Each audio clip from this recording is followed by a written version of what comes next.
अस्सलाम वालेकुम दोस्तों। मैं अभी मक्के में हूँ।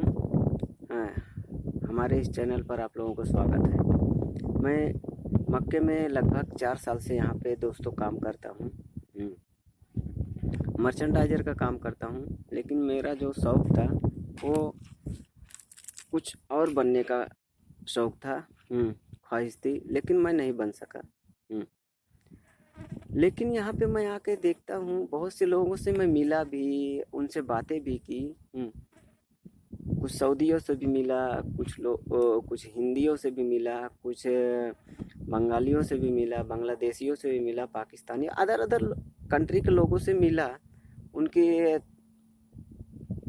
बात को समझने के लिए, बात को जानने के लिए कोशिश किया उनसे। लेकिन क्या है दोस्तों कि एक जो है सब में समानता दिखती है। भले हिंदी लोगों का जो है सैलरी कम रहे, बांग्लादेशियों की सैलरी उससे भी कम रहे, पाकिस्तानियों की सैलरी उससे भी कम रहे, सूडानी की सैलरी सबसे ज़्यादा रहे, और उनसे ज़्यादा जो है सैलरी इनका मसरियों की रहे, तो उससे जो है कोई उसमें मसला नहीं है। समानता इसी बात का है, क्योंकि यहाँ पे जो लोग काम करते हैं सबका जो है मसला एक ही है। मैं उसी बात को बोल रहा हूँ, सब में एक ही समानता है। सब अपना घर बार छोड़कर आए हैं, तो मतलब समानता तो एक ही है। चाहे उस कंट्री को हो, चाहे हम हिंदी कंट्री के हो, सबकी जो है समानता जो है एक ही है। सबकी प्रॉब्लम एक ही है। वो बोलते हैं हम इस चीज़ के लिए छोड़कर आए, हमारे बांग्लादेश में गुर्बत है, हमारे पाकिस्तान में गुर्बत है, हमारे इंडिया में रोज़गार का मसला है, बांग्लादेश में रोज़गार का मसला है, फिलीपीन में रोज़गार का मसला है, सूडान में रोज़गार का मसला। मतलब जो लोग यहाँ पे आ रहे हैं वो सिर्फ एक ही शब्द को बोलते हैं, एक ही वर्ड यूज करते हैं, रोज़गार। रोज़गार नहीं है जिसकी वजह से हम यहाँ पे आए। और थोड़ा डिफरेंट होता है, सिर्फ खाली कब डिफरेंट होता है कि वो बोलते हैं हम वहाँ पे करना नहीं चाहते। रोज़गार का तो मसला है, पैसा भले ही कम है, बशर्ते अगर उनको रोज़गार मिल जाए तो यहाँ पे वो आएंगे नहीं। परिवार को छोड़ के, बच्चों को छोड़ के, घर को छोड़ के, देश को छोड़ के यहाँ पे क्यों आएंगे? नहीं आएंगे ना, क्योंकि उनको रोज़गार का सबसे ज़्यादा मसला रोज़गार का है। उनको हिंदू मुसलमान से लेना देना नहीं है। जो यहाँ पे काम कर रहे हैं उनको हिंदू मुसलमान से कोई लेना देना नहीं है। उनको किसी मजहब से लेना देना नहीं। उनको सिर्फ इसीलिए आते हैं कि उनको रोज़गार चाहिए। जब हमारे देश में रोज़गार का इतना बड़ा मसला है, बाकी और देशों में रोज़गार का इतना बड़ा मसला है, इतना बड़ा क्राइसिस चल रहा है, तो हम किस तरीके से बोलते हैं हम विकासशील देश में हैं? मुझे तो नहीं लगता हमारा देश एक विकासशील देश है। हाँ, कुछ लोग बोलते हैं हमारा देश एक विकासशील देश है, विकास के रास्ते पे चल रहा है, विकास डेवलप होने के रास्ते पे चल रहा है, विकास का काम कर रहा है। लेकिन विकास करने के रास्ते पे चलना और कहना, ये दोनों में ज़मीन आसमान का फ़र्क होता है। ये दोनों में ज़मीन आसमान का फ़र्क होता है। किताबों में लिख दिए या कोई आके न्यूज़ चैनल पे बोल दिया कोई नेता हमारा देश डेवलपिंग देश है, तो डेवलपिंग देश तो नहीं हो गया। आप सोचिए हमारा देश डेवलपिंग देश कैसे हो सकता है? किस तरीके से हो सकता है? थोड़ा थिंकिंग होना चाहिए। सोशल मीडिया पे ही मैं सुनता हूँ, बाकी ट्विटर पे भी सुनता हूँ, ट्विटर पे भी देखता हूँ, सुनता हूँ वहाँ पे जाके कि, और उसको जो है एनालिसिस भी करता हूँ।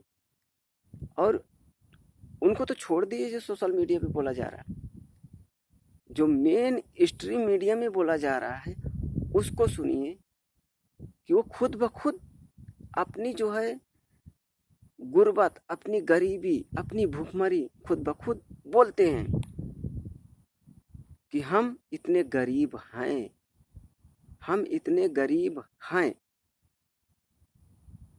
अब बोलो क्यों?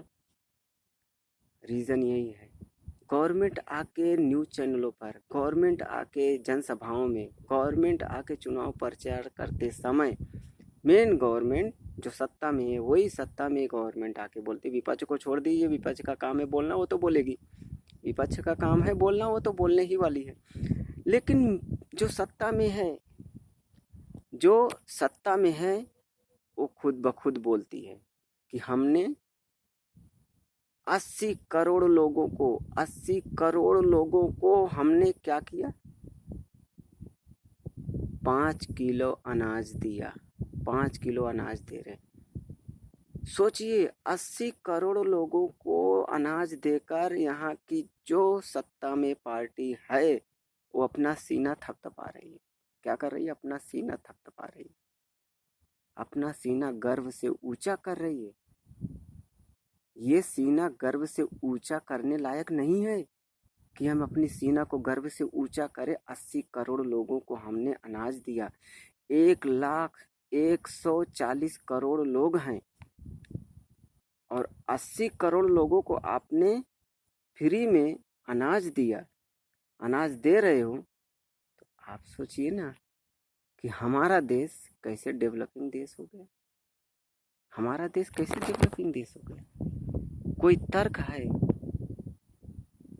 कोई सबूत है? ये सीना पीटने का काम नहीं है।